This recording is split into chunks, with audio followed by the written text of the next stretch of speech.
कथा क्रमांक 17. स्वातंत्र्य दिनाची सुट्टी. 15 ऑगस्ट हा कॅलेंडरमध्ये लाल अक्षरात लिहिलेला दिवस. 1947 साली याच दिवशी पारतंत्र्यातून आपली सुटका झाली. असंख्य वीरांनी आपल्या प्राणांच्या आहुती दिल्यानंतर परकीय सत्तेपासून भारताला स्वातंत्र्य मिळालं. या स्वातंत्र्य लढ्यात अनेक लहान मुलं, स्त्रिया आणि वृद्धसुद्धा आपल्या जीवाची पर्वा न करता सहभागी झाले होते. पण आज त्यांच्यापैकी अनेकांची आठवण आपल्या स्मरणातून गेलेली आहे. त्यांचे पुतळे बांधण्यात आलेले नाहीत की त्यांच्या शौर्याचे पोवाडे कुणी रचलेले नाहीत. त्यांच्या यशोगाथा कुणी लिहिलेल्या नाहीत. ते अनामिक योद्धे आहेत. आपल्याला स्वतंत्र भारतात राहता यावं म्हणून त्यांनी प्राणाचं बलिदान केलं. या दिवसाचं महत्त्व लक्षात घेऊन आपल्या सरकारनं 15 ऑगस्ट या स्वातंत्र्यदिनी राष्ट्रीय सुट्टी जाहीर केली आहे. आपण आपल्या हुतात्म्यांचं स्मरण करावं आणि स्वातंत्र्य साजरं करावं हा त्यामागचा हेतू आहे. या दिवशी शाळांमध्ये, ऑफिसांमध्ये आपल्या स्वातंत्र्य लढ्यासंबंधी भाषणं, चर्चासत्र आयोजित करण्यात येतात. ध्वजारोहणाचा कार्यक्रम असतो. देशभक्तीपर गीते गाण्यात येतात. लहान मुलांना तर हा दिवस साजरा करायला फार आवडतो. अशाच एका स्वातंत्र्यदिनी मी एका आठवड्याच्या दौऱ्यावर होते. या खेपेला मी कर्नाटकच्या ग्रामीण भागात भेटीला गेले होते.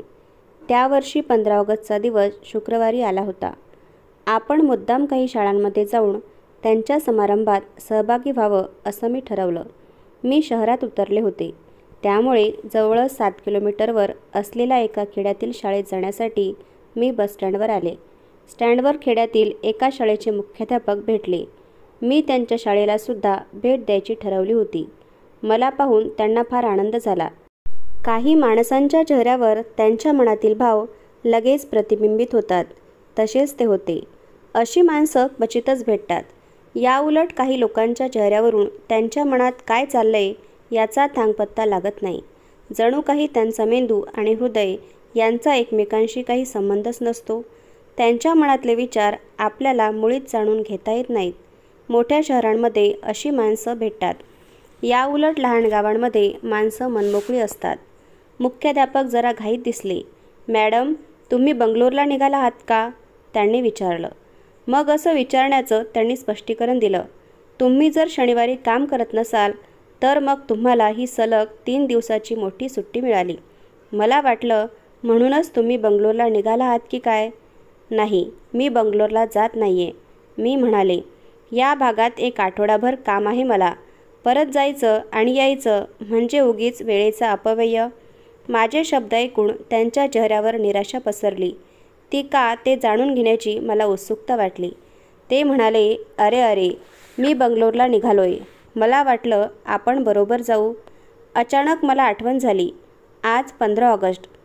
पण काय हो, आज 15 ऑगस्टचं तुमच्या शाळेत ध्वजवंदन असेल ना?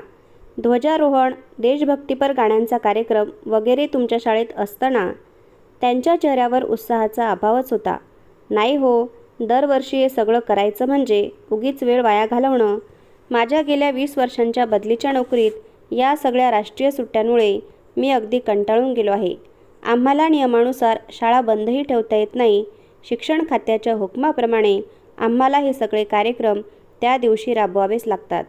त्याऐवजी त्यांनी दिवाळी नाही तर ख्रिसमससारखी पूर्ण सुट्टी देऊन टाकली तर बरं, असं मला वाटतं. ते खुश नव्हते. ते माझ्या लक्षात आलं. मग मी त्यांना विचारलं, तुम्ही बंगलोरला कशासाठी चालला आहात? मला जिल्ह्याच्या ठिकाणी बदली होण्यासाठी प्रयत्न करायचा आहे. त्यासाठी कोणाला जाऊन भेटायचं, ते कोणाच्या हातात आहे वगैरे माहिती काढायला बंगलोरला निघालोय. माझ्या मुलीला कॅम्प्युटर सायन्स शिकायचं आहे. कॅम्प्युटर सायन्स शिकून चांगली नोकरी मिळते ना? तुम्हाला काय वाटतं? कशी आहे ही कल्पना? शिवाय मुलगी जर कॅम्प्युटर विषयात पदवीधर असली तर तिला नवरा मिळणंही सोपं जातं. ते वडील जास्त आणि मुख्याध्यापक कमी होते. त्यांच्या बोलण्याकडे माझं फारसं लक्ष नव्हतं. कारण माझ्या मनात अजूनही स्वातंत्र्य दिनाचाच विचार चालला होता. मग आज तुमच्या शाळेतील कार्यक्रमाचं सूत्रसंचालन कोण करणार? मी विचारलं. त्यांनी माझ्याकडे कीव येऊन पाहिलं. एवढं काय त्यात? माझ्या उपमुख्याध्यापकांना मी सांगितलंय. या दिवशी करायचं भाषण तर 20 वर्षांपूर्वीच तयार केलंय मी. काहीही बदल झालेला नाहीये. त्यामुळे त्यांनीसुद्धा तेच भाषण वाचलं तरी चालेल. मी तर शाळेत गेलोसुद्धा नाही. मुलांना तरी या भाषणात किंवा स्वातंत्र्यदिन साजरा करण्यात कुठे रस असतो? आमच्या गावच्या तंबूत नवा सिनेमा लागलाय. मुलांना तिकडे जायचंय. या स्वातंत्र्यदिनाचं कोणालाही कौतुक नाही आहे. मी विचारात बुडून गेले. त्यानंतर बस आली. गडबड उडाली. जागा मिळवण्यासाठी मुख्याध्यापक आत घुसले. बसल्यावर त्यांनी मला हात केला. बस धुरळा उडवत निघून गेली. पुढच्या आठवड्यात मी बंगलोरला परतले.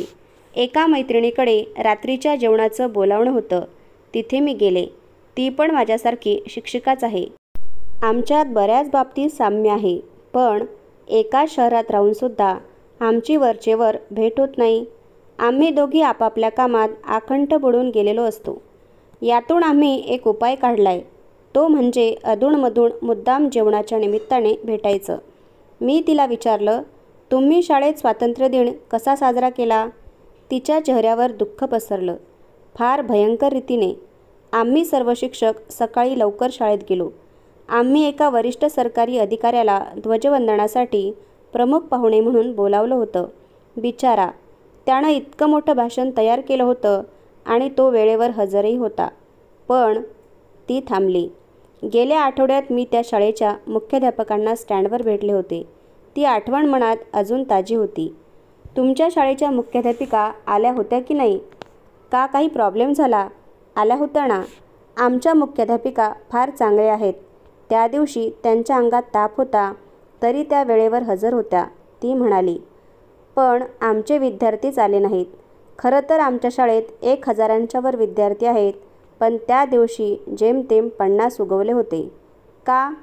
15 ऑगस्ट शुक्रवारी आल्याने लागोपाठ 3 दिवसांनी सुट्टी मिळाली. आईवडिलांनी मुलांना गावाला नेलं. जी मुले कुठे गावाला गेली नाहीत ती सिनेमाला गेली. त्या दिवशी दिवसभर व्हिडिओ लायब्रऱ्यांमध्ये सुद्धा केवढी गर्दी होती. आमच्या प्रमुख पाहुण्यांच्या समोर केवढी शोभा झाली. पण त्या दिवशी हजर राहिलंच पाहिजे अशी सक्ती नव्हती? होती ना. त्या दिवशी मुलांनी शाळेत हजर राहिलंच पाहिजे अशी नोटीस वर्गांमधून फिरवली होती. पण काय उपयोग?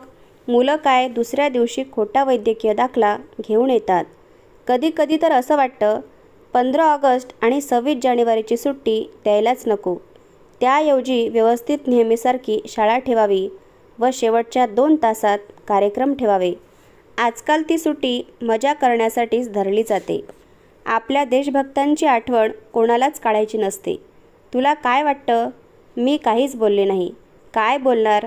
तिच्या प्रश्नाला माझ्यापाशी उत्तर नव्हतं. धन्यवाद. पुढील कथा पुढच्या व्हिडिओमध्ये.